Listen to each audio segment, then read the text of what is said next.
You did everything right today. Ate a reasonable breakfast, walked at lunch, avoided the office snacks, drank your water, and then 6 p.m. arrived. And everything you built during the day started quietly unraveling. Not because you made one dramatic mistake, because of 7 small evening habits that most people never connect to belly fat. Here is the part that genuinely changes how you think about fat loss. Your body does not burn fat evenly throughout the day. It burns the most during a specific overnight window driven by growth hormone, low cortisol, and low insulin working together. But that window only opens if the hours before sleep are handled correctly. You can be disciplined all day and accidentally shut that window before it ever opens by what you do between dinner and bedtime. A study published in Cell Metabolism found that people who aligned their eating and activity habits with their natural circadian rhythm had significantly less visceral fat than people who ate late and stayed stimulated into the night, despite consuming the same total calories. Same food. Completely different fat outcome, just from what the evenings looked like. 7 habits decide which evening you are having. Stay with me because habit number 4 is the one most people do to decompress after a hard day. It feels like the reward you earned, and it is suppressing your overnight fat burning by up to 90 minutes every single night. Drop a comment before we start. What time do you usually finish your last meal of the day, and what do you typically do in the 2 hours before you sleep? I want to know where most people watching this are actually starting from. Here is the biology behind why evening habits matter more than most people realize. 3 hormonal processes are supposed to happen between dinner and deep sleep. First, insulin needs to fall. After your last meal, insulin rises to clear glucose from your blood. For overnight fat burning to begin, insulin needs to come back down below a threshold where growth hormone can operate. That takes roughly 2 to 3 hours after a moderate meal. Second, cortisol needs to drop. Cortisol has a natural daily curve. It peaks in the morning and is supposed to fall steadily through the day, reaching its lowest point during the first half of sleep. Anything that keeps cortisol elevated in the evening compresses that fall and shortens the low cortisol fat-burning window overnight. Third, melatonin needs to rise on schedule. Melatonin is not just a sleep signal. It coordinates the timing of growth hormone release. When melatonin is delayed, the growth hormone pulse that drives overnight fat burning is delayed with it, shortened, or suppressed entirely. 7 evening habits determine whether all 3 of these processes run correctly or get interrupted before they can complete. Habit number 1. Eating a lighter dinner instead of your biggest meal of the day. In most Western cultures, dinner is the main event. The biggest meal, the most elaborate preparation, the largest portion. After a long day of working and rushing, dinner feels like the reward. But here is what eating your largest meal in the evening does to your overnight biology. Insulin sensitivity follows a circadian pattern. It is highest in the morning and declines progressively through the day. The same amount of carbohydrates eaten at 7 p.m. creates a meaningfully higher insulin spike than the same carbohydrates eaten at 8 a.m. Your pancreas has to release more insulin to clear the same glucose load in the evening. More insulin released means insulin stays elevated longer into the night. The window where growth hormone can operate gets pushed later and compressed. A study published in Obesity followed 2 groups eating identical total daily calories. One group made lunch their largest meal. The other made dinner their largest. The lunch main group lost significantly more weight and more visceral fat over 12 weeks. Same food. Same total intake. The distribution across the day was the only variable. David is a 45-year-old engineer. He started eating a larger lunch and a lighter dinner, something simple like grilled fish with vegetables rather than the pasta or rice he used to have in the evening. 6 weeks later, his belt fit differently. He had not counted a single calorie. The fix does not require giving up dinner or making it unpleasant. It requires thinking of lunch as the main nutritional event of your day and letting dinner be simpler. Protein and vegetables. Less starchy carbohydrates, less total volume. That shift alone changes the hormonal environment you bring into sleep. Habit number 2. Eating dinner late in the evening. This is the mistake most modern schedules make almost unavoidable. You get home at 7 p.m. You cook or order food. By the time you sit down to eat it is 8 or 8:30. You finish at 9, you go to sleep at 11. 2 hours between your last bite and sleep onset. Here is why that 2-hour gap is not enough. After a moderate dinner, insulin stays elevated for roughly 2 to 3 hours as it processes the meal. Going to sleep 2 hours after eating means insulin is still well above baseline when your head hits the pillow. Insulin and growth hormone are direct antagonists. When insulin is elevated, growth hormone release is suppressed. A study in Endocrine Reviews confirmed that late eating was independently associated with elevated insulin at sleep onset and significantly suppressed nocturnal growth hormone secretion in otherwise healthy adults. Not in people with metabolic disease. In healthy adults, just from eating too close to sleep. The fix is a minimum 3-hour gap between your last food and your intended sleep time. If you sleep at 11 p.m., dinner needs to be done by 8 p.m. If your schedule makes that genuinely difficult, prioritize eating a smaller dinner so insulin does not need to work as hard and falls faster. A light meal clears faster than a heavy one. The combination of eating earlier and eating lighter from habit 1 multiplies the effect of both. Habit number 3. Sitting down immediately after dinner. This is the habit naturally lean. People tend to skip without consciously planning to. Think about the people in your life who stay lean without effort. After dinner, they often move. Not to the gym, not for a run. Just a walk around the neighborhood, a stroll to somewhere nearby, a few laps around the block while talking on the phone. In Italian culture, they call it the passeggiata.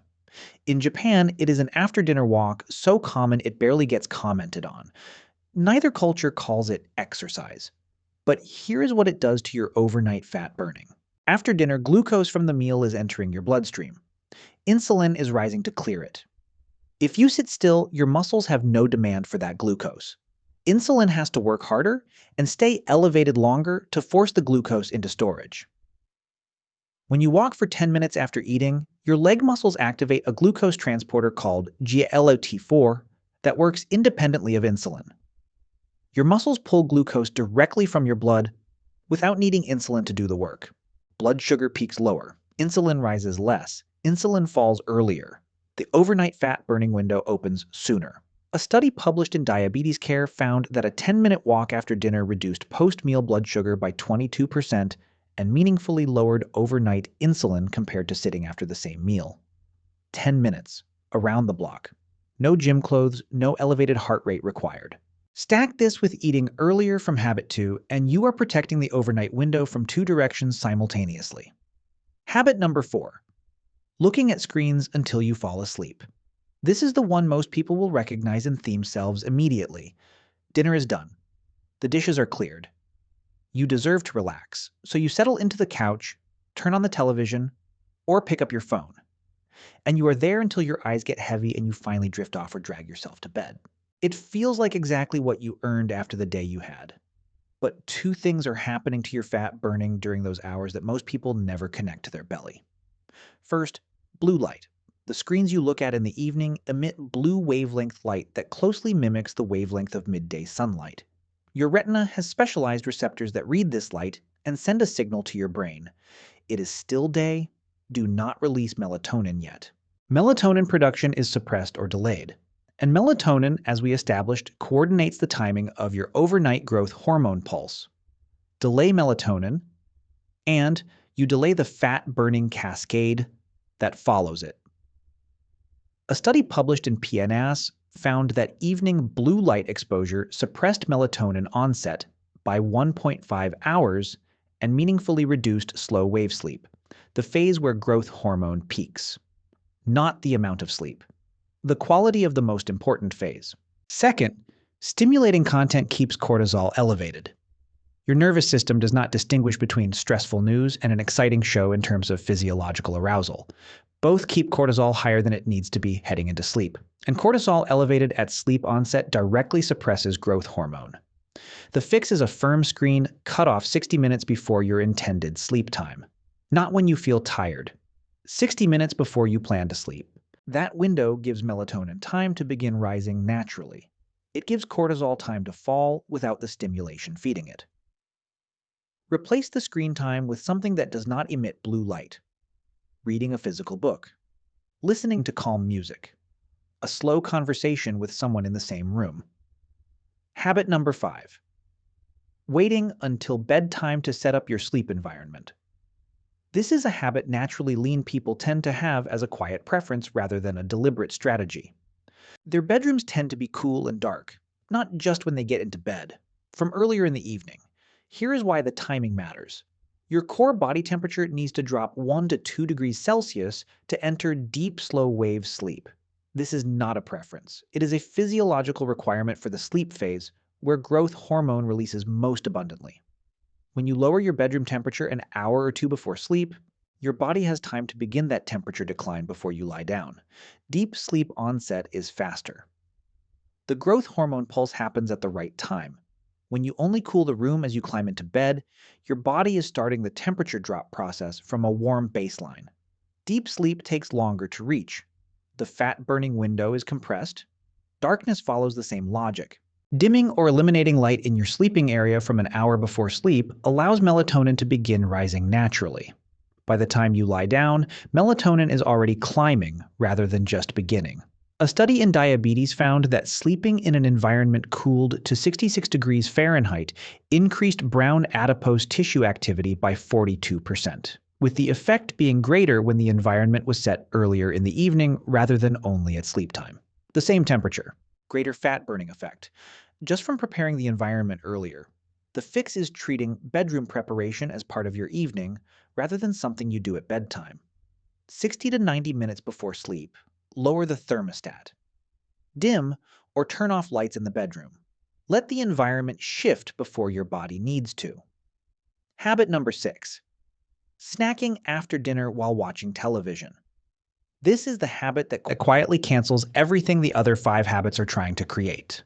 Dinner is done and it was reasonable. You walked afterward, you turned off screens early. And then 90 minutes later, your hand reaches for something on the coffee table without you consciously deciding to eat. Chips, chocolate, ice cream, crackers. Not because you are hungry. Because you are sitting, watching something, and food is nearby. This is the habit that is almost entirely driven by environment rather than appetite. Here is the specific damage it does. Every time you eat after dinner, even a small amount, your pancreas releases insulin. This happens regardless of how small the amount is. When this happens in the late evening, you are spiking insulin at exactly the time your body is trying to bring it down for overnight fat burning. Insulin that should be falling toward its overnight floor is pushed back up. The growth hormone release window is delayed or suppressed for that night. And here's the detail that makes this particularly damaging for belly fat specifically.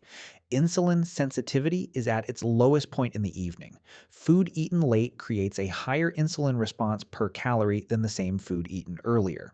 A study published in Obesity found that late-night snacking was independently associated with visceral fat accumulation over time, with the effect being dose-dependent and more pronounced with high glycemic foods, even when total daily calorie intake was controlled. Lisa is a teacher who ate a healthy dinner every evening, but she had a bowl of ice cream at 9 p.m. while watching television every night.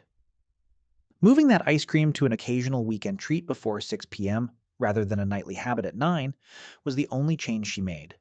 Her belly fat responded within 4 weeks. The fix is environmental, not willpower-based.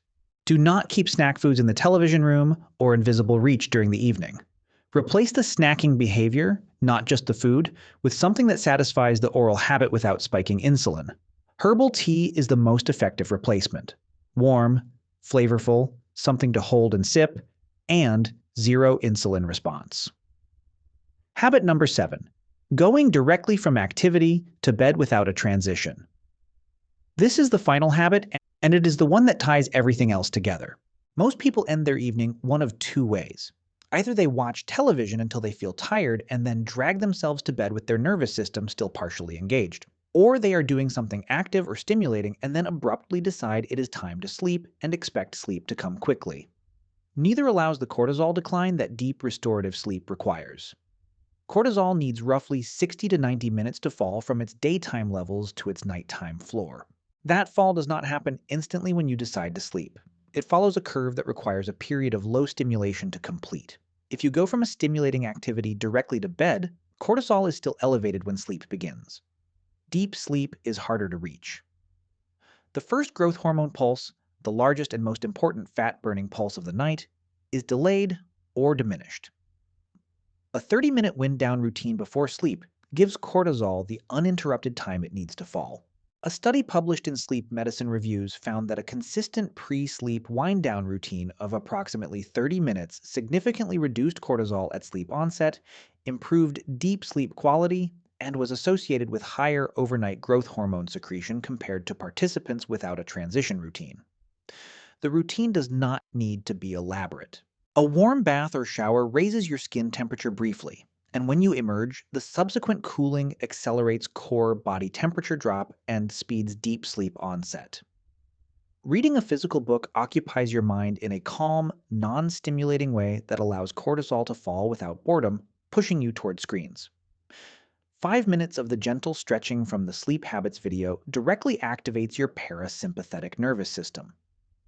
10 minutes of journaling, just writing whatever is in your head without structure, clears the mental cue your brain would otherwise replay while trying to sleep. You do not need all of these. You need 2 or 3 done consistently every evening. Consistency is what creates the pattern. The pattern is what creates the cortisol baseline. The cortisol baseline is what determines how fully growth hormone releases while you sleep. Here is the complete picture of 7 evening habits that decide whether your nights burn belly fat or waste the opportunity. Habit 1. What lean people do naturally. A lighter dinner with less starchy carbohydrates means insulin rises less and falls faster, protecting the overnight window. Habit 2. The common mistake. Eating dinner after 8 p.m. means insulin is still elevated when sleep begins, directly suppressing growth hormone and overnight fat burning. Habit 3. What lean people do naturally. 10 minutes of walking after dinner clears glucose from the blood before insulin has to spike to handle it, pulling the overnight window open earlier. Habit 4. The common mistake. Screens until bedtime suppress melatonin by 1.5 hours and keep cortisol elevated, compressing the fat-burning window from both ends simultaneously. Habit 5. What lean people do naturally. Cooling and darkening the bedroom. 60 to 90 minutes before sleep gives the body time to begin the temperature and hormone transitions that deep sleep requires. Habit 6. The common mistake. Post-dinner snacking spikes insulin at precisely the moment it needs to be falling, blocking overnight fat burning for that entire night. Habit 7. What lean people do naturally. A 30-minute screen-free wind-down routine allows cortisol to complete its evening decline before sleep begins, enabling a fuller growth hormone pulse. Here is what I want you to understand before you close this video. Your daytime discipline does not guarantee overnight fat burning. You can eat well, walk, stay hydrated, manage your stress, and do everything right between 6 a.m. and 6 p.m., and still shut down your overnight fat burning window with the wrong 4 hours of evening habits. The evening is not downtime from fat loss. It is the setup for the most important fat burning event of your entire day. Lean people are not white-knuckling through their evenings. They are not depriving themselves of rest or enjoyment. They just have evening patterns that work with their biology instead of against it. Most of them never had to consciously choose those patterns. They just developed them over time. Now you know exactly what those patterns look like. Try one change in your evening tonight. Just one. Come back in a week and tell me what you noticed. Which of these 7 surprised you most today? Drop it in the comments below. I read every single one. If this changed how you think about your evenings and your belly fat, subscribe to What Science Reveals. Real science explained clearly every single week. And if you want to see how morning habits and sleep habits connect to everything we covered today, those videos are linked right here. Morning, evening, and sleep work is one complete overnight system. See you in the next one.